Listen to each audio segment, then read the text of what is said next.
Assalamualaikum warahmatullahi wabarakatuh. Selamat siang semuanya. Perkenalkan, saya Hasna Hairunisa dengan akhir NPM 117 dan rekan saya Fariha Eldiana Fatayani dengan akhir NPM 118. Di sini kami akan mempresentasikan hasil survei UMKM sebagai tugas mata kuliah makanan halal.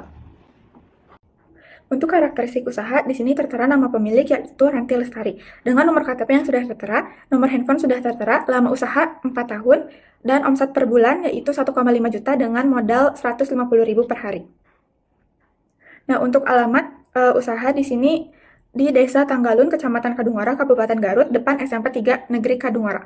Untuk jenis usahanya yaitu usaha gorengan dan sertifikat halal, usaha ini sudah memiliki sertifikat halal. Di sini saya akan menjelaskan bahan bakunya. Untuk nama bahannya itu yang pertama adalah tepung terigu dari merek Segitiga Biru. Ini sudah bersertifikat halal dengan nomor yang tertera dan masa berlaku sertifikat halalnya sampai 25 Maret 2025 dan ini jenis halal atau TK atau positifnya adalah di TK. Untuk kedua ada tepung tapioka, ini dari merek Gunung Agung. Ini sudah bersertifikat halal dengan nomor yang tertera dan ini jenisnya TK. Dan yang ketiga adalah tahu kuning, ini belum bersertifikat halal dan juga ini adalah TK. Selanjutnya adalah untuk toge, wortel, dan kol itu adalah positif list. Dan juga ada daun bawang, cabai, bawang merah itu positif list. Untuk sayuran itu sering dibeli di warung sayur Ayudi yang suka ada di Pasar 1 di Kadungora. Lalu ada bawang putih, itu sudah positif list. Lalu ada air kemasan, itu dari merek La Mineral yang ini TK dan sudah bersertifikat halal dengan nomor yang tertera. Dan untuk minyak gorengnya ini adalah merek Sania, sudah bersertifikat halal dan masa berlaku sertifikat halalnya sampai 1 Maret 2025 dengan nomor yang tertera. Selanjutnya adalah untuk garam. Di sini menggunakan garam merek Cap Kapal, sudah bersertifikat halal dengan nomor yang tertera. Ini jenisnya adalah TK dengan masa berlaku sertifikat halalnya hingga 27 Agustus 2025. Yang selanjutnya ada gula pasir, ini dari lokal. Untuk sertifikat halalnya sudah ada dan dengan nomor yang tertera. Lalu masa berlaku sertifikat halalnya itu sampai 2 Juni 2022 dan ini jenisnya TK. Nah, untuk bahan tambahannya sendiri di sini ada salsa MSG, ada bumbu penyedap dari merek Sedap, dan ada lada bubuk dari merek Ladaku. Nah, untuk bahan pencuci di sini menggunakan sabun cuci piring dari merek Mama Lemon, dan ada spons cuci piring, dan airnya bersumber dari air sumur. Nah, untuk selanjutnya, mengapa sih harus bersertifikat halal? Nah, yang pertama untuk tepung terigu yaitu ada di titik kritis.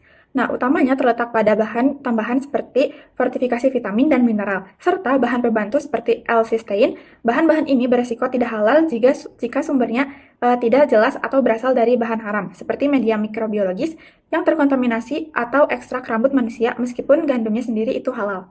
Nah, untuk tepung tapioka itu juga termasuk titik kritis karena proses produksi dan potensi kontaminasi silang dengan bahan atau peralatan yang tidak halal atau najis karena bahan baku dasarnya yaitu terbuat dari singkong pada dasarnya halal atau plant-based. Nah, untuk air kemasan itu juga termasuk titik kritis karena cara pengolahan seperti penyaringan dengan karbon aktif dan resin terutama jika berasal dari hewan yang tidak disembelih secara syar'i.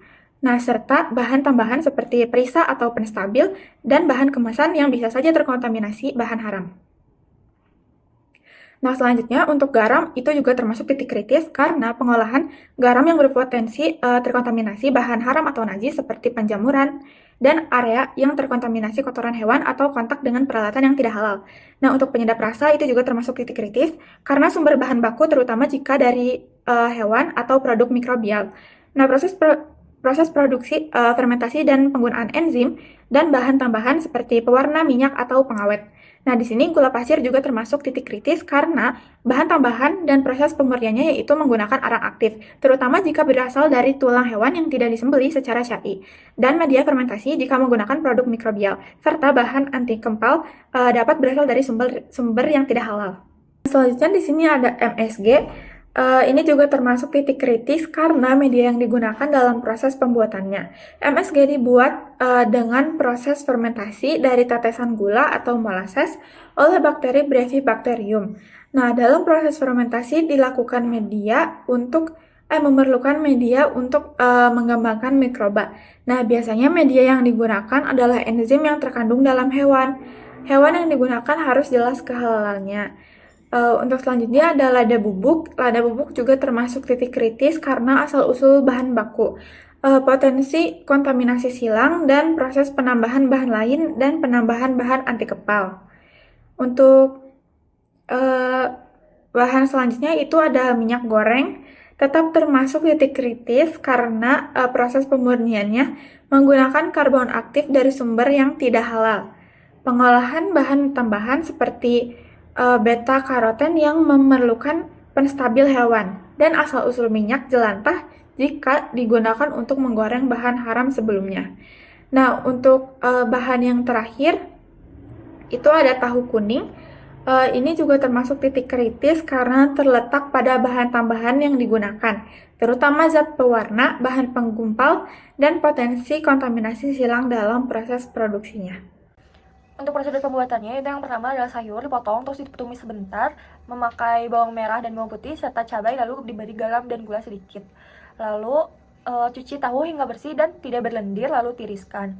Lalu potong diagonal tiap tahu menjadi 2 bagian, keruk sedikit bagian tengah tahu. Setelah tahu dipotong, lalu digoreng. Setelah digoreng, sayur dimasukkan ke dalam tahu yang telah digoreng. Campur terigu dengan tepung tapioka, bawang daun, bawang putih, tambah bumbu penyedap rasa, bumbu lada, garam, gula putih sedikit, dan air, lalu aduk. Setelah itu, masukkan tahu ke dalam tepung. Setelah terlumuri oleh tepung, goreng di api sedang hingga kuning kecoklatan, lalu sajikan. Di sini sistem belanjanya adalah setiap kali membeli bahan, tahu dikirim oleh pemasok pada malam hari dan dijualkan besok hari. Untuk catatan kas atau keuangan usaha itu tidak ada, nota itu tidak ada karena kebanyakan barangnya itu dibeli di warung biasa. Untuk penerimaan bahan, itu adalah sistem cek barang datang, cek kembali jumlah dan kualitas bahan yang dibeli dan dikirim. Untuk preparasi barangnya, yang pertama pencucian dilakukan ketika akan membuat adonan. Untuk pemilahannya, dipilah kembali bahan-bahan yang akan digunakan sebelum dicuci untuk dibuat adonan, seperti bahan yang busuk, rusak, dan basi. Untuk ruang penyimpanannya adalah ruang dapur suhu tidak lembab, ruangan tertutup, ventilasi aman, tidak memungkinkan tikus masuk, kulkas bersih dan tertutup. Sistem penggunaan bahan keluar adalah melihat dahulu bahan yang sudah habis duluan. Untuk penyimpanan bahan, disimpan di dapur dengan suhu ruang. Untuk bawang-bawangan, tahu dalam kemasan dimasukkan ke dalam air lalu disimpan di kulkas. Pencatatan stok itu tidak tercatat karena produksi pada setiap hari dan langsung dibikin dengan fresh. Untuk saat produksi itu penjamahnya menggunakan hijab, menggunakan apron, namun tidak menggunakan gloves, namun mencuci tangan menggunakan sabun Mama Lemon setiap akan membuat adonan. Untuk ruang produksinya itu memotong dan menumis sayur dan membuat adonan dilakukan di dalam rumah, dan untuk penggorengan adonan dilakukan di luar rumah dan langsung dijualkan. Untuk displaynya itu nama produknya adalah Gehu, bentuk produknya kotak, sensori produknya kenyal, berminyak, aromanya aroma khas tahu tercampur minyak, kemasannya menggunakan plastik bening merek bawang dan sudah food grade. Penjualannya di atas meja di depan rumah menggunakan payung besar dan menggoreng langsung di tempat. Tidak ada kemungkinan tercampur najis dan haram, namun kemungkinan terkena polusi kendara karena penjualan dilakukan di pinggir jalan. Untuk displaynya itu menggunakan wadah beralasan kertas nasi disimpan di atas meja.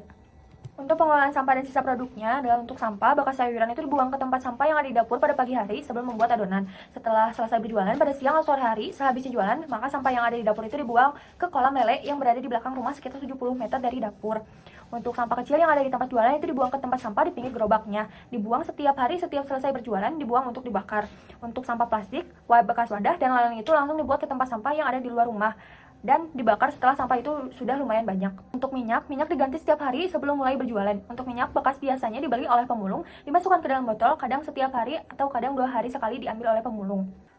Untuk sisa produk tidak habis, itu suka dibagikan kepada keluarga, kadang juga diberikan untuk pakan ayam dan lele. Untuk jarak tersebut sekitar 70 meter ke kolam lele dan 100 meter ke kandang ayam. Untuk alatnya ini, yang pertama adalah wajan, ini sudah bersih, higienis, ini untuk foto produknya dan sudah food grade. Terus yang selanjutnya adalah spatula, itu bersih, higienis, dan sudah food grade. Untuk selanjutnya ada saringan, ini bersih, higienis, dan juga sudah food grade. Lalu ada selanjutnya ada baki, itu sudah food grade dan bersih dan higienis. Ada toples, itu sudah bersih, higienis, dan food grade. Untuk selanjutnya adalah gas, itu sudah bersih, higienis, dan food grade. Lalu ada tin wall, itu sudah bersih, higienis, dan food grade. Ada sendok, higienis, bersih, dan food grade. Lalu ada cap titan, itu sudah higienis, bersih, dan food grade. Terus ada pisau, itu sudah bersih, higienis, dan food grade. Ada talenan udah bersih, higienis, dan food grade. Lalu ada baskom, itu sudah bersih, higienis, dan food grade. Yang terakhir adalah plastik. Untuk pengemasannya itu mereknya adalah plastik bawang, itu sudah food grade. Untuk HACP bahan dan produksinya ini ada yang pertama adalah bahan kering, yaitu tepung terigu dan tapioka. Prosesnya distribusi bahan dan penerimaan. Hazardnya pada kimia, polusi jalanan, pada fisik, debu, kebocoran kemasan, kontak langsung dengan manusia. Untuk critical control points-nya itu saat penerimaan dan pembukaan pada kemasan. Untuk critical limitnya ada berbau khas tepung terigu dan tapioka tidak bau tengik. Yang ketiga adalah tahu kuning. Pada prosesnya distribusi bahan dan penerimaan. Hazardnya itu pada kimia, pewarna tekstil, koagulan non food grade. Untuk fisiknya itu kerikil, serpihan benda asing. Untuk critical control points-nya adalah saat penerimaan dan pembukaan pada kemasan. Untuk critical limit-nya adalah suhu penyimpanan kurang dari 10 derajat Celcius, masa simpan maksimal 1-2 hari di chiller. Selanjutnya adalah bumbu masak seperti bawang merah dan bawang putih. Untuk prosesnya distribusi bahan dan penerimaan. Untuk hazardnya itu fisik kebusukan basah tercampur dengan bahan lain yang dapat menyebabkan kontaminasi. Untuk critical points-nya itu adalah saat pemilihan dan persiapan pemasakan dan pembersihan. Untuk critical limit-nya adalah simpan di suhu ruang dan jangan dikupas kulitnya. Untuk selanjutnya adalah daun bawang, itu untuk prosesnya penyimpanan dan penerimaan. Hazardnya itu pada fase pembusukan, basah, kontaminasi dari benda asing seperti tanah. Untuk critical control points-nya itu saat pemilihan dan persiapan pemasakan pembersihan. Untuk critical limit-nya simpan di kulkas dengan suhu 10-15 derajat Celcius untuk mencegah pembusukan.